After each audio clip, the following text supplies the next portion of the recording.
Fala, jovem, beleza? Hoje a gente vai falar sobre os debates políticos que estão acontecendo. Eu vou dar 5 dicas para você prestar atenção na hora que você estiver assistindo o debate. Não só do candidato que você já tem em mente que você pretende votar, mas de todos os outros. Afinal de contas, não necessariamente só o candidato que você tem intenção de voto tem alguma coisa importante para falar, beleza? Eu vou deixar claro aqui que esse vídeo ele vai ser feito comparando e dando exemplos dos candidatos das eleições de 2018 para presidente. Mas isso não significa que vale somente para eles, tá bom? Todos os debates têm esses pontos em comum, principalmente os debates que acontecem na TV ou na rádio, que tem o mesmo formato. Todos esses debates eles têm esses pontos em comum para você prestar atenção. Então é importante sim você dar uma olhada, você perceber o que esse debate tem de valoroso em relação a tudo isso. Por isso que eu vou dar esses pontos. Eles não valem só para um debate e eles não valem só para esse ano, beleza? Eu vou usar os de 2018 porque são os que estão acontecendo e são os que são mais fáceis de encontrar na internet. Porque são os que passaram no Facebook, no YouTube, etc. Então é mais fácil a gente ter essa noção. O primeiro ponto é para você notar para quem o candidato faz a sua pergunta. Normalmente ele vai escolher alguém que faça com que ele consiga se direcionar na sua tréplica, quando ele puder comentar a resposta do outro adversário, que ele possa se direcionar para o seu público, de uma maneira que ele confronte as ideias do adversário e conseguir expor suas ideias. Normalmente existem duas estratégias comuns nisso. A primeira delas é o candidato se direcionar para um outro candidato da mesma linha política. Por exemplo, um candidato de esquerda para outro candidato de esquerda, ou um candidato progressista para outro candidato progressista, ou um candidato conservador para outro candidato conservador.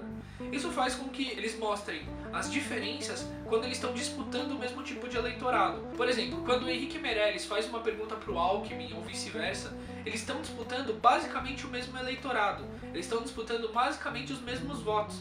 Então eles fazem isso para diferenciar e para mostrar as qualidades deles em relação ao outro candidato.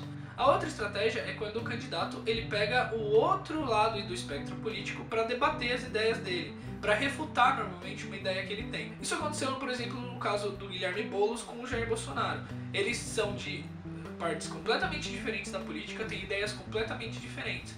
Por isso, o Guilherme Boulos às vezes falava para o Bolsonaro, ou o Bolsonaro falava para o Guilherme Boulos, para que eles debatam as suas ideias diretamente. Isso faz com que eles ganhem força com o próprio eleitorado e com que eles tenham algum tipo de identificação com o que eles falam para as pessoas que estão ouvindo.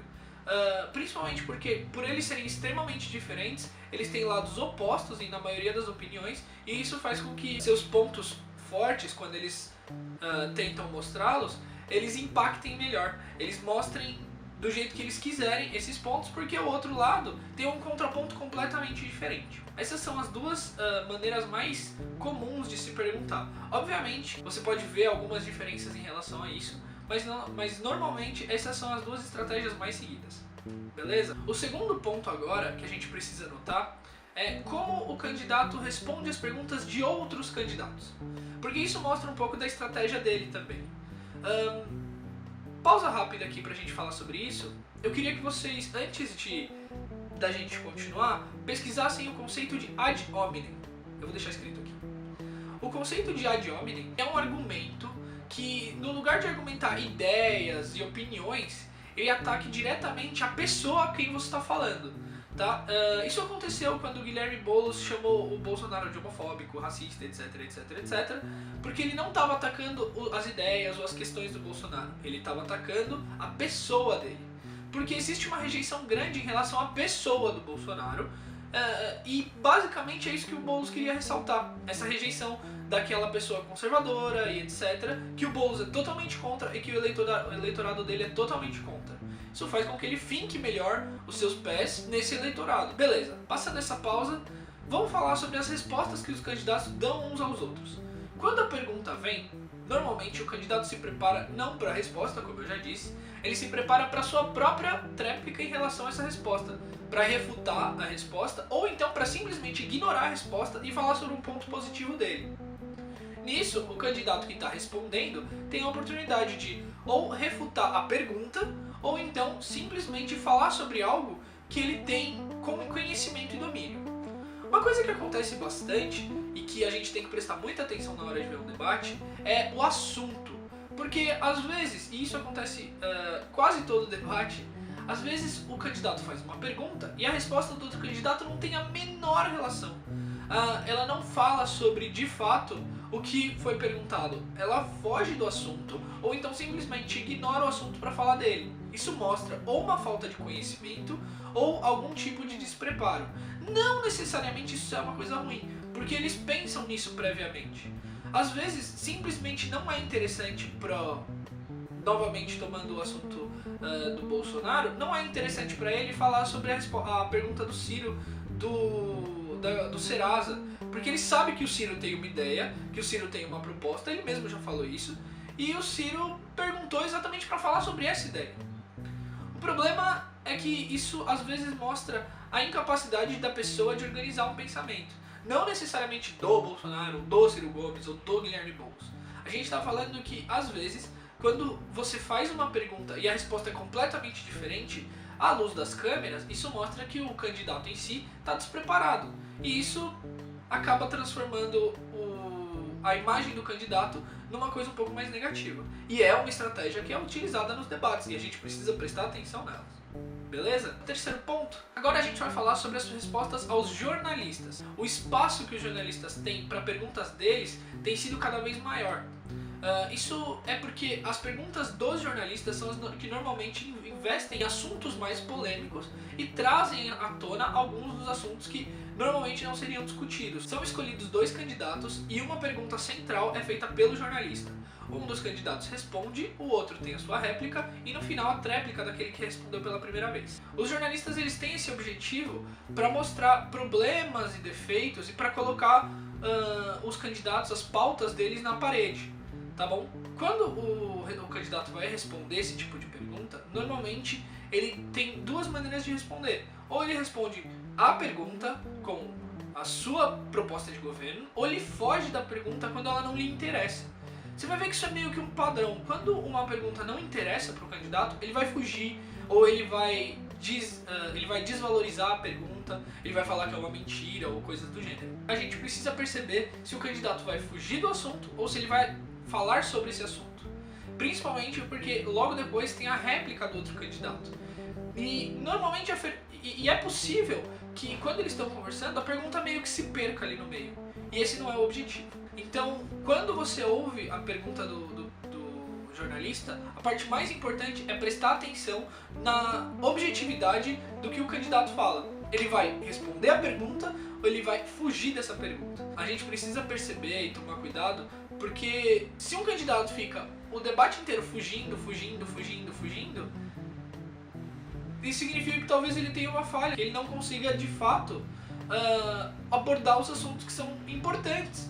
Não adianta nada a gente querer falar o tempo todo sobre um assunto só, porque a sociedade não é um assunto só, a gente não precisa de um assunto só, a gente tem milhões de aspectos. E quando os candidatos focam apenas em uma coisa, apenas em um objetivo, só para poder martelar aquilo na sua cabeça, ele acaba ignorando todo o resto. Isso mostra um despreparo da equipe, ou da campanha, ou do candidato, se ele vencer na hora de chegar lá, na hora de realmente virar o presidente e ter que lidar com todas essas questões.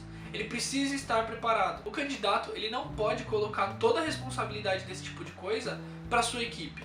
Na hora que ele está ali, na eleição, ele precisa sim ter conhecimento. O candidato precisa ter conhecimento sobre todos os aspectos que ele tiver propostas, tá bom?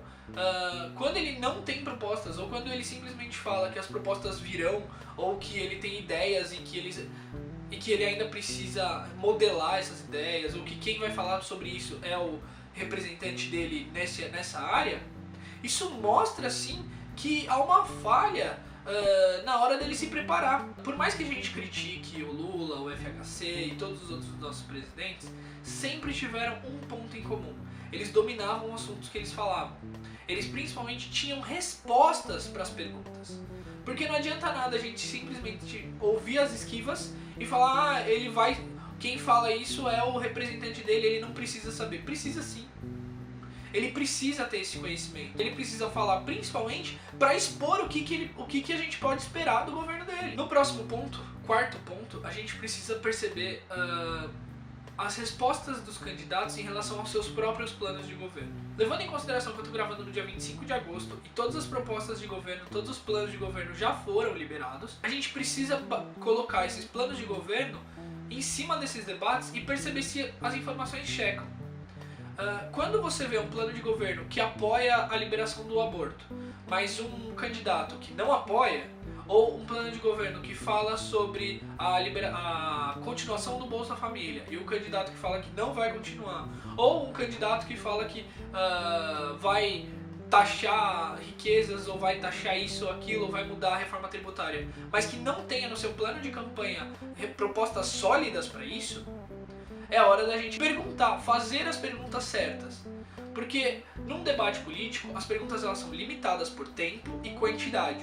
Mas a gente, independente de quem vencer, vai ter muito tempo para cobrar essa pessoa. E a gente tem que cobrar desde já. Temos que cobrar concordância e congruência. A gente tem que cobrar o que ele fala de verdade com o que está escrito no papel. O que ele assina no seu plano de governo é o que vai aparecer lá na frente, com leis, com emendas, com propostas, com objetivos. Os seus ministros, os seus encarregados, eles falarão sobre esse plano de governo. O debate ele vai ficar esquecido. É igual às promessas. Debates e promessas acabam sendo esquecidas em cima de um plano de governo, de apoios políticos, de parcerias. A gente precisa cobrar desde já que haja uma congruência. Se ele falou que vai fazer, ele tem que estar lá fazendo. Se ele falou, se está escrito, por que ele está defendendo o contrário? Por que ele defende algo que ele não mostra no seu plano de governo como ele vai fazer? Ele ou ela, tá gente? Desculpa. Acabei de perceber que eu tô falando só ele. Mas obviamente não é o caso. Seja presidente, governador, senador, deputado federal, deputado estadual. A gente precisa cobrar que essas pessoas tenham essa congruência, tenham essa concordância entre o que está no papel e o que eles falam. E principalmente depois, o que está no papel e o que eles fazem. Beleza? Vamos para o último ponto agora.